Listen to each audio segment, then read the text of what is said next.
Welcome to Terp-wise. Not many episodes in English, but this time we are going to use this language. And who's with us this time? This is Maha El Metwally. I am an Egyptian conference interpreter. My languages are Arabic A, English B, French and Dutch C. I work for international organizations and I am based in Birmingham in the UK. I am a member of several professional bodies like the International Association of Conference Interpreters, AIC. I am a member of the Institute of Translation and Interpreting, the ITI in the UK. I also serve as a board member, and I'm a member of the American Translators Association, where I am also part of the Interpreting Division Leadership Council. How come that you've learned so many languages? Well, 3 of my languages I learned at home and at school. So I grew up in Egypt, so Arabic is my mother tongue. And I went to a bilingual school from the age of 4, where everything was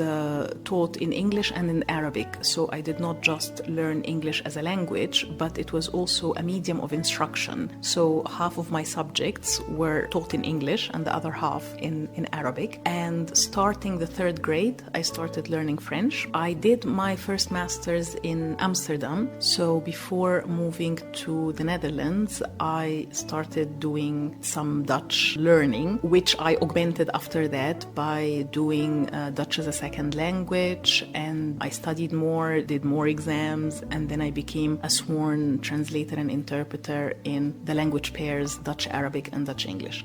Why are you here? Mexico. Well, for several reasons. I am here to attend Lenguas 2019. I'm giving a workshop there together with my dear colleague Darinka on technology for interpreters. And I'm also giving together with Darinka an independent training on paperless preparation. We call it preparation in the 21st century. But while I am here, I use the opportunity to also talk to university students who are studying translation and interpreting, which I think was a very rewarding experience, but that is why my voice is a little bit cracked.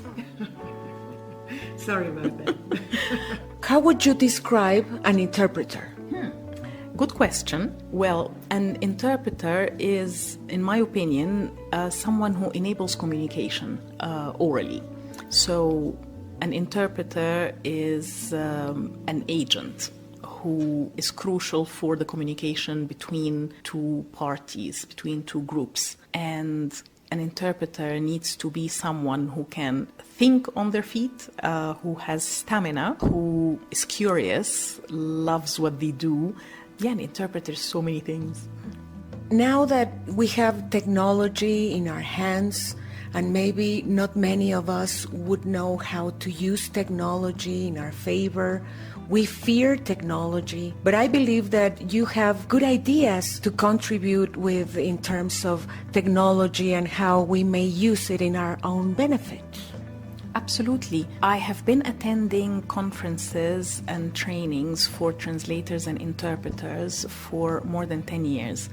And every time I go to one of these events, someone raises this question: is the machine going to take over? Are we going to be replaced by the machine? And I see it totally differently. I do not think the machine is going to take over. Yes, artificial intelligence is getting better and better, but the human brain is a fantastic creation. We are not going to be replaced by the machine.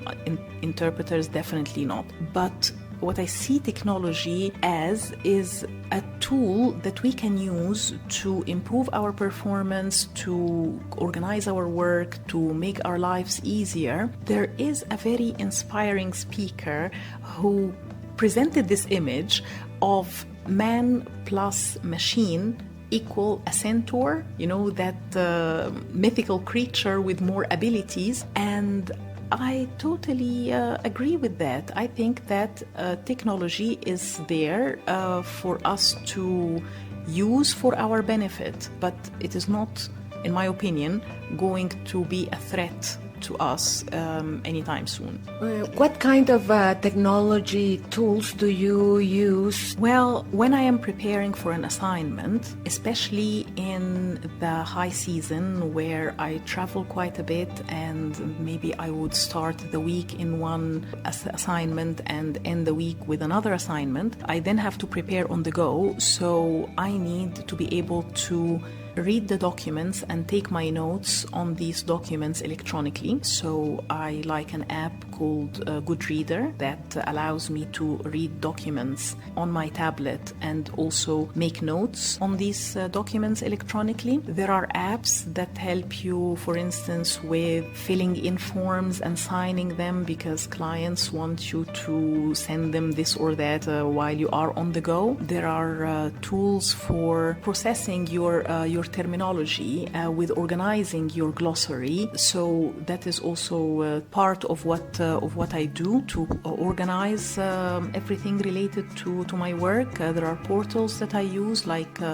Interpreter's Help, where I could put all the information related to one assignment in one place and create a glossary for it and share it with colleagues. So there are several tools and technologies that I use to help me with organizing my work and helping me in the booth. Do you think that many interpreters are now relying on these kind of tools, or they don't feel that confident to getting to use them in full? When I compare the translators with the interpreters, I find that translators have adopted technology to a greater extent than interpreters.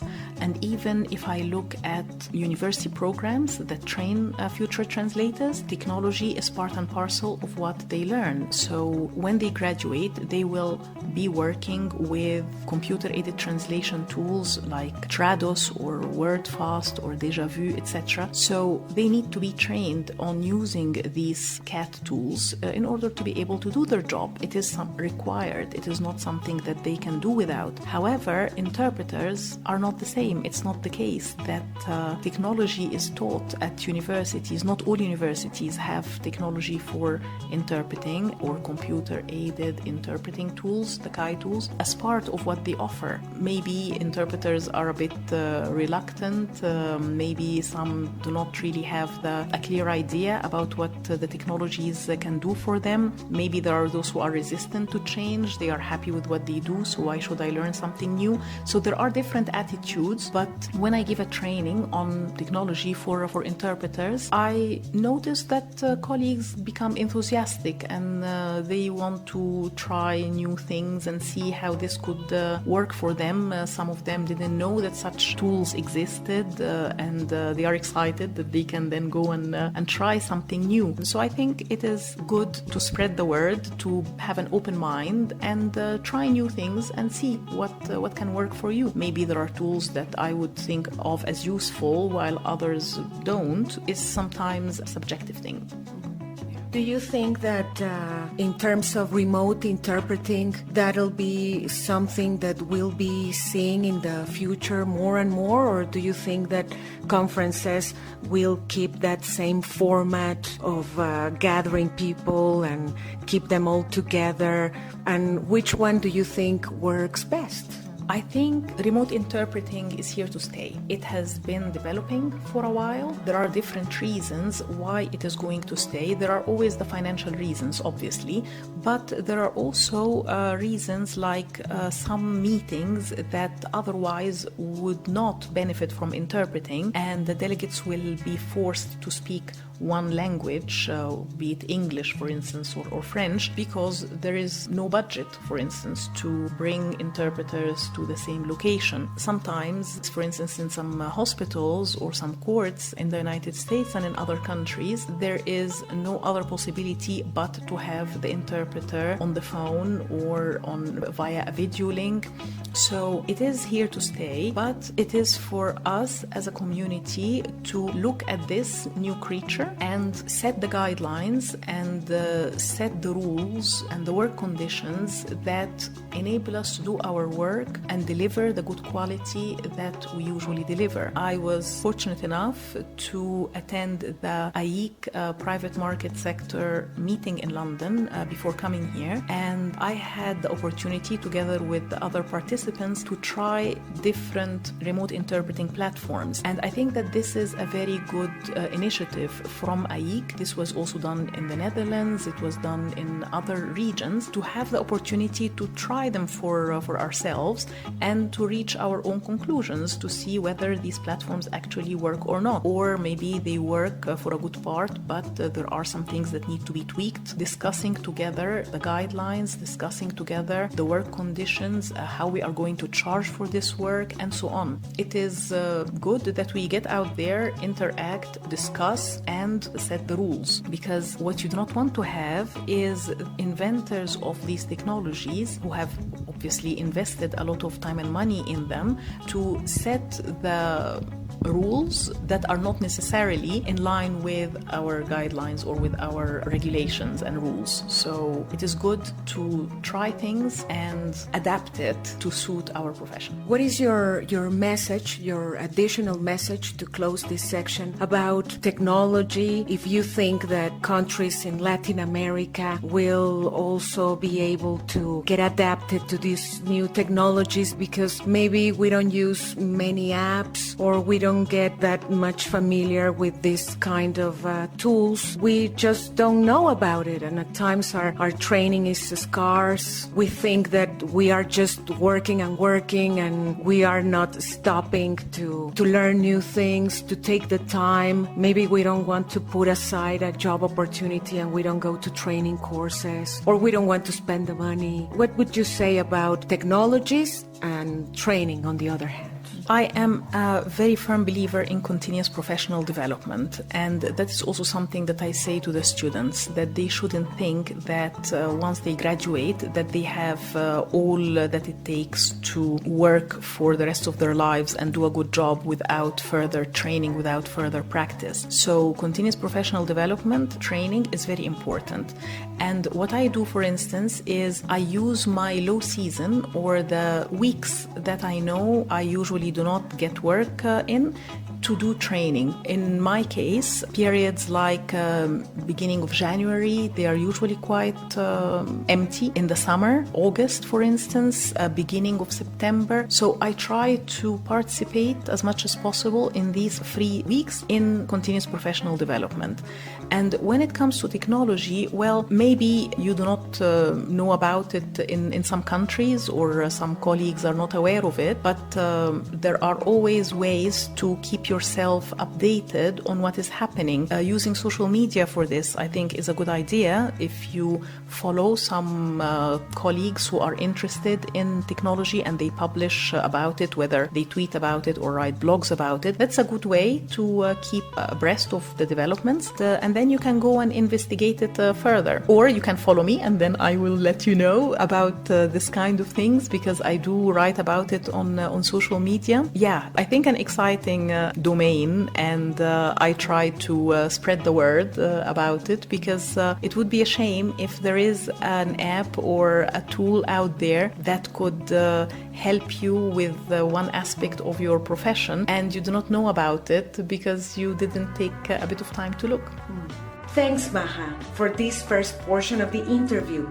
We'll pick it up back in our next episode. It is going to be about conflict zones and confidentiality. Maha has so much to share, and Terp-wise intends to spread the word, to talk shop, and learn from outstanding colleagues like her. This is Veronica Gutierrez. Talk to you later.